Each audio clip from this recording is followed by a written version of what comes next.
তো আজকে আবারও চলে এসেছে একটি নতুন বেড নিয়ে। ফার্নিকুইনে তো বেডের অনেক রকম কোয়ালিটি, এছাড়া অনেক রকম অপশান রয়েছে, আপনি চাইলে কাস্টমাইজ করতে পারেন। তো একটা রেডিমেড বেড দেখাবো আপনাদের, ফার্নিকুইনের প্রোডাক্ট। তো চলুন, একদম রেডি মাল, আজকেই ওয়ার্কশপ থেকে এসছে। তো আমরা আগে বলেছি যে আমাদের কিন্তু ফার্নিকুইনের যে বাই কালার যে কম্বিনেশন, এর ডিমান্ড অনেকটা বেশি।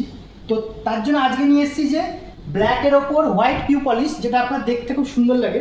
ফুল হাইড্রোলিক বেড, এই যে ফুল হাইড্রোলিক, ফুল স্টোরেজ। তো হেডবোর্ডের যে ডিজাইনটা আছে দেখুন, একদম হালকার ওপর রেখেছি, যেটা হোয়াইটের ওপর ব্ল্যাক কম্বিনেশন করা। সাইডে যে বিটগুলো আছে ওগুলো আপনি হোয়াইটের ওপর পেয়ে যাবেন দেখুন, যেটা আপনার একটা আলাদাই লুক দেবে বেডের। তো এটা আছে আপনার MDF এর ওপর পিউ পলিশ করা আছে। তো বেডটা কেমন লাগলো অবশ্যই কমেন্টে জানান, ভিডিওটা ভালো লাগলে অবশ্যই লাইক করবেন। তো এরকম বেড কাস্টমাইজ চাইলে করেই নিতে পারেন আপনারা। ফার্নিকুইন অনেক রকম বেডের, এদিকে দেখো বেডের অনেক রকম অপশান রেখেছি, আপনি চাইলে এরকম কাস্টমাইজ করতে পারেন। তো আজকের মতো এতটুকুই, দেখা হচ্ছে নেক্সট ভিডিওতে। আর বেড আপনি যদি কাস্টমাইজ করতে চান অবশ্যই স্ক্রিনে দেওয়া নাম্বারে কল করতেই পারেন।